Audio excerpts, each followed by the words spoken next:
ಹೇಗಿದ್ರೆ ಇಬ್ರು ನಾವಂತೂ ಚೆನ್ನಾಗಿದ್ದೀವಿ, ನೀವು ಚೆನ್ನಾಗಿದ್ದೀರ ಅಂತ ಅಂದ್ಕೊಂಡಿದ್ದೀವಿ. ಇವತ್ತು ನಾವು ಹೊಸದಾಗಿ ಯೂಟ್ಯೂಬ್ ಚಾನಲ್ನ ಸ್ಟಾರ್ಟ್ ಮಾಡಿದ್ದೀವಿ. ನಮ್ಮಮ್ಮನ ಆಸೆ ಆಗಿತ್ತು, ನಮ್ಮಮ್ಮಗೆ ನಾನು ಸಪೋರ್ಟ್ ಮಾಡ್ತಾ ಇದ್ದೀನಿ. ಪ್ಲೀಸ್ ನೀವು ಸಪೋರ್ಟ್ ಮಾಡಿ. ನಮ್ಮಮ್ಮನ ಆಸೆ ಈಡೇರಿಸ್ಬೇಕಂತ ತುಂಬ ಆಸೆ ಇದೆ. ಇವತ್ತು ನಮ್ಮಮ್ಮ ಒಂದು ಚಿಕ್ಕದಾಗಿ ರೆಸಿಪಿ ತೋರಿಸ್ತಾರೆ, ಬನ್ನಿ ಅದನ್ನ ನೋಡ್ಕೊಂಡು ಬರೋಣ. ನಮಸ್ಕಾರ ರೀ ಎಲ್ಲರಿಗೂ. ನಾನು ಚಿಕ್ಕದಾಗಿ ಒಂದು ರೆಸಿಪಿ ಹೇಳ್ತೀನಿ. ಕೆಲವೊಂದು ಮಕ್ಕಳು ಮಾವಿನಕಾಯಿ ತಿನ್ನಂಗಿಲ್ಲ, ಕೆಲವೊಂದು ಮಕ್ಕಳು ಹಾಲು ಕುಡಿಯಲ್ಲ. ಮಾವಿನಕಾಯಿ ಮತ್ತು ಹಾಲು ಸೇರಿಸಿ ಚಿಕ್ಕ ಒಂದು ಜ್ಯೂಸ್ ಮಾಡಿ ತೋರಿಸ್ತೀನಿ ರೀ. ಬರ್ರಿ ಮಾಡೋಣ. ಮಾವಿನಕಾಯಿ ತೊಳೆಯೋದ್ರಿ ಕ್ಲೀನಾಗಿ. ಮಾವಿನಕಾಯಿ ಈ ರೀತಿ ಕಟ್ ಮಾಡ್ಕೊಳಮ್ರಿ.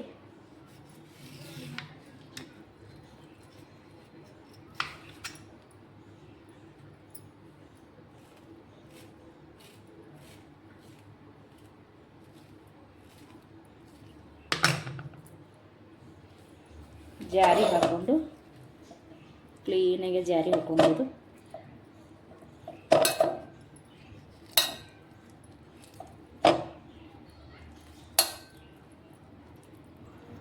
ಅಷ್ಟು ಈ ಥರ ಹಾಕ್ಕೊಂಡು ಆಯ್ತು. ಇವಾಗ ಇದಕ್ಕೆ ಸ್ವಲ್ಪ ಹಾಲು ಹಾಕೊಂಬ್ರಿ. ಈಗ ಮಾವಿನಕಾಯಿ ಕಟ್ ಮಾಡಿ ಹಾಕಿನ್ರಿ, ಇದಕ್ಕೆ ಹಾಲು ಹಾಕ್ಲಿಕ್ಕತ್ತೀನಿ ರೀ. ನಿಮಗೆ ಎಷ್ಟು ನೋಡಿಕೊಂಡು ಹಾಕ್ರಿ. ನಾ ಇಷ್ಟು ಹಾಲು ಹಾಕ್ಕೊಂಡೀನಿ ರೀ. ಇದು ರುಚಿಗೆ ತಕ್ಕಷ್ಟು ಸಕ್ಕರೆ ಹಾಕೋರಿ. ನಾ ಒಂದಿಷ್ಟು ಹಾಕ್ಕೊಂಡೀನಿ, ಅರ್ಧ ಬೌಲ್ ಹಾಕ್ಕೊಂಡೀನಿ ರೀ. ನಾ ಇಲ್ಲಿ ಗೋಡಂಬಿ ಮತ್ತು ಬಾದಾಮಿ ನೆನೆ ಇಟ್ಕೊಂಡೀನಿ ರೀ. ಇದು ಬಾದಾಮಿ ಸ್ವಲ್ಪ ಜಜ್ಜಿ ನೆನೆ ಇಟ್ಕೊಂಡ್ರಿ, ಸಪ್ಪಿ ಸಮೇತನೇ ಹಾಕ್ರಿ, ಚಲೋ ಅದ್ರಿ ಇದು.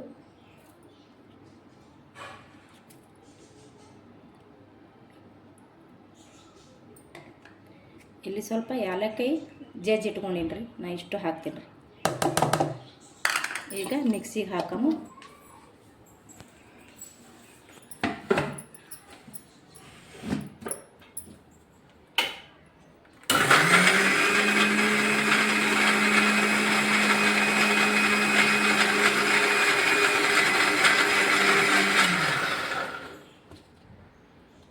ಇದಕ್ಕೆ ನಾ ಇನ್ನೊಂದು ಸ್ವಲ್ಪ ಹಾಲು ಹಾಕ್ಕೊಂಡ್ರಿ.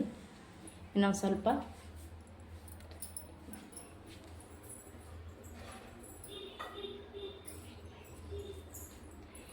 ಸ್ವಲ್ಪ ನಾನು ಹಾಲು ಹಾಕ್ತೇನೆ ರೀ.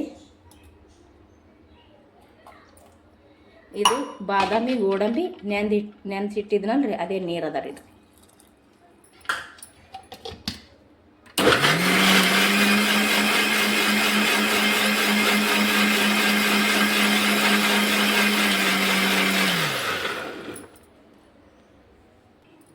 ಈ ರೀತಿ ಹರ್ಕೊಂಡಿ ನೋಡ್ರಿ.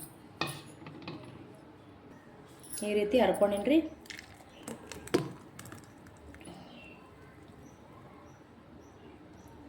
ಸಖತ್ತಾಗ್ಯದ್ರಿ. ಮಾತ್ರ ಸ್ಮೆಲ್ ಮಾತ್ರ ಭಾಳ ಅಂದ್ರೆ ಭಾಳ ಚಂದ ಬರ್ಲಿಕ್ಕತ್ತದ ರೀ. ಈ ರೀತಿ ಆಗ್ಯದ ನೋಡ್ರಿ.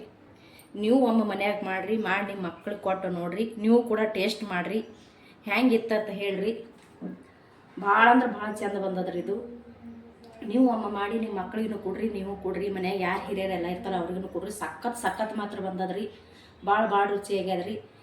ಫ್ರಿಜ್ನಾಗ ಇಟ್ಟಿದ್ದೇವ್ರಿ ಅರ್ಧ ಗಂಟೆ. ಈಗ ತೊಗೊಂಡು ಬಂದೀನಿ ರೀ. ಈಗ ನಮ್ಮ ಮಕ್ಳಿಗೆ ಹಾಕಿಬಿಡ್ತೀನಿ.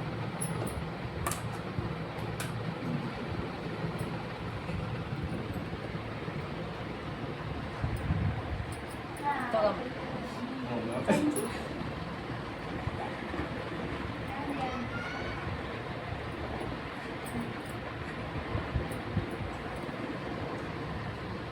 ನೋಡಿ ಹೇಗೆ ಫ್ರಿಜ್ನಾಗ ಇಟ್ಟು ಚಂದಾಗೈತ್ರಿ ಫ್ರೆಂಡ್ಸ, ಸೂಪರ್ ಆಗ್ಯದ.